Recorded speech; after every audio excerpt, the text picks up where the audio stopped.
Hey, j'ai trouvé un concept pour des vidéos sur des jeux. Bonjour à tous et à toutes, ici Kurano, et aujourd'hui je débute donc ce format de vidéo qui consistera à m'intéresser aux jeux faisant partie d'une saga, uniquement. Le but de ces vidéos sera donc de comparer les différents opus entre eux, que ce soit en termes de mécanique de gameplay ou d'histoire quand le jeu s'y prête. Pour ce premier épisode, j'ai décidé de m'intéresser à une saga de jeux de course, Gran Turismo. Je vous souhaite donc la bienvenue dans Rétrospection.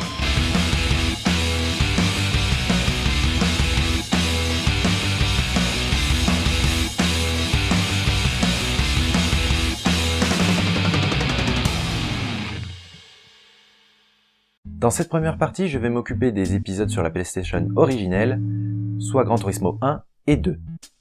Du coup, on commence avec le 1, dans l'ordre.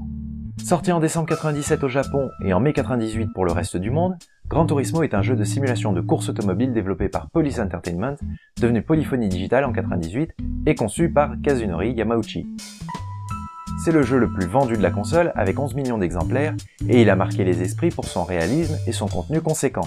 En parlant de contenu conséquent, le jeu vous proposera de conduire près de 180 voitures parmi 11 constructeurs automobiles sous licence sur 11 circuits différents auxquels s'ajoutent 10 versions en sens inverse. Le jeu possède un mode arcade dans lequel vous pourrez faire des courses individuelles ou des contre-la-montre seul ou alors affronter quelqu'un en écran splitté. Il y a aussi un mode carrière appelé mode Gran Turismo, et c'est de ce mode dont on va parler en particulier dans tous les jeux, parce que c'est le plus gros de ces jeux-là, justement. En choisissant le mode Gran Turismo, vous arriverez sur un menu sous forme de carte. Il vous faudra d'abord passer le permis et acheter une voiture avant de pouvoir faire la course. Il y a 3 permis dans ce premier jeu, le permis B, le permis A et le permis IA. Chaque nouveau permis vous permettant de participer à de nouvelles courses. Après avoir obtenu votre premier permis, vous pourrez acheter votre première voiture avec les 10 000 crédits de départ offerts par le jeu généreusement. Avec ces crédits, vous serez obligé d'acheter une voiture d'occasion, vu que les voitures neuves coûtent toutes plus cher que 10 000 crédits.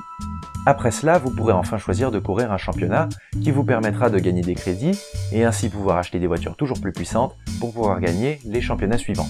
Il y en a 17 en tout, ce qui peut paraître peu aujourd'hui, mais il y a parmi ces 17 championnats 3 courses d'endurance, dont une de 300 km, qui doivent être faits en temps réel, ce qui rallonge pas mal la durée de vie du jeu. Entre chaque championnat, vous aurez la possibilité d'entretenir vos voitures et de les améliorer afin de surpasser vos concurrents. Parlons maintenant gameplay. En course, les voitures se comportent différemment selon leurs caractéristiques comme leur poids, leur suspension ou leur transmission. Enfin, tout se passe pas tout à fait comme prévu, du moins sur les voitures dont la puissance du moteur est envoyée aux roues arrière. Ces voitures ont tendance à survirer, c'est-à-dire à beaucoup trop tourner, ce qui vous fait partir en dérapage et perdre pas mal de vitesse, voire en tête à queue. Tout ça à cause des freins qui ont une tendance à se bloquer très facilement. Pour y remédier, il vous faudra acheter une amélioration des freins qui permettra de réduire la force de freinage. Cela n'arrive généralement pas avec les tractions avant, car vu qu'elles ont une tendance à sous-virer, le fait de freiner permet de rectifier la trajectoire. Avant de passer au côté sonore et visuel du jeu, je voudrais aussi placer là que les permis et les courses sont assez durs. La médaille de bronze est assez facile à obtenir dans les permis, mais il vous faudra vous acharner pour espérer obtenir la médaille d'or. Les courses vous poseront plus un problème de gestion, c'est-à-dire savoir quelle voiture utiliser et comment la régler pour en tirer un maximum de performance. Niveau sonore, selon si vous jouez à la version japonaise ou aux versions américaines et européennes, les musiques sont complètement différentes, et ça se remarque rien que dans l'intro. Les versions occidentales utilisent Everything Must Go des Manic Street Preachers, remixé par les Chemical Brothers,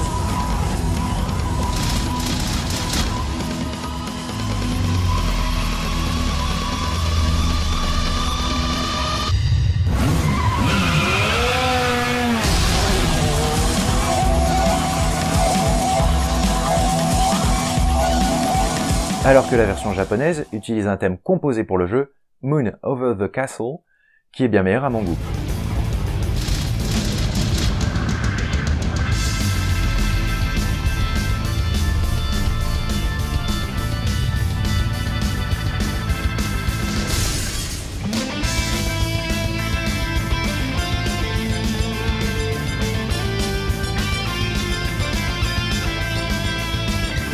De manière générale, les musiques des versions occidentales en course sont des musiques préexistantes, alors que la version japonaise utilise des compositions originales. Les seules compositions dans les versions américaines et européennes sont les versions des menus qui sont pas fameuses. Dans la version japonaise, ils ont choisi des musiques plus jazzy, alors que les versions américaines et européennes ont eu le droit à des guitares électriques et du synthé, ce qui rend les musiques dans les menus très criardes, ce qui est pas très approprié pour un menu.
Niveau graphisme, les modélisations ne sont pas les meilleures du monde, mais les voitures sont reconnaissables grâce à leurs textures détaillées.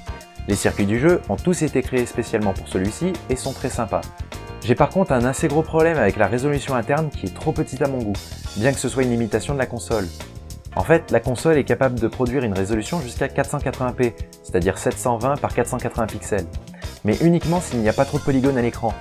Pour garantir la fluidité du jeu qui peut avoir en plus de la piste de course 6 voitures à afficher, les développeurs ont décidé de bloquer la résolution à du 240p, c'est-à-dire du 320 par 240, et de profiter de la résolution supérieure uniquement dans les menus. Parlons maintenant de sa suite qui utilise le même moteur que son prédécesseur et le pousse dans ses derniers retranchements.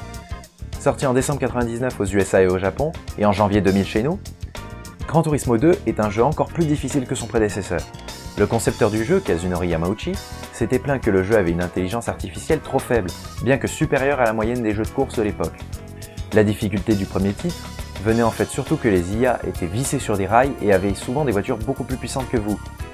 Pour battre vos adversaires dans cet opus, il vous faudra donc creuser encore plus que précédemment avec les améliorations disponibles. Les bases du jeu restent cependant les mêmes, mais on va plus loin. Déjà en termes de contenu, il y a 3,5 fois plus de voitures, soit environ 650, 27 circuits uniques contre 11 précédemment, les courses sont plus nombreuses et mieux organisées avec l'ajout d'un mode rallye dans lequel vous serez en 1 contre 1.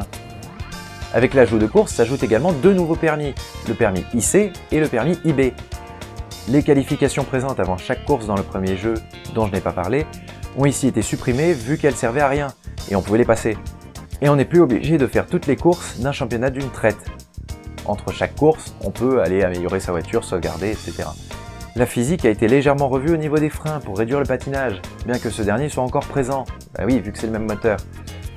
La musique est moins criarde dans les menus, étant la même dans toutes les régions du monde, avec les compositions assez jazzy de la version japonaise.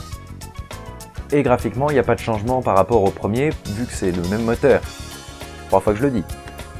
Le jeu se vendra pourtant 2 millions d'exemplaires de moins que son prédécesseur, alors qu'il a plus de qualité.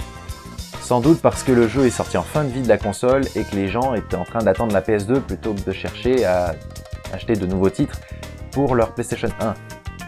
Pour conclure cette partie, si vous voulez jouer à un de ces jeux, jouez plutôt au 2 car il corrige certains problèmes qu'avait le 1 et le contenu y étant plus riche, vous tournerez moins en rond. Et du coup, c'est la fin de cette première partie. La prochaine sera sur les épisodes PS2 de la série, c'est-à-dire Gran Turismo 3 et 4. À bientôt. Je sais pas quoi dire.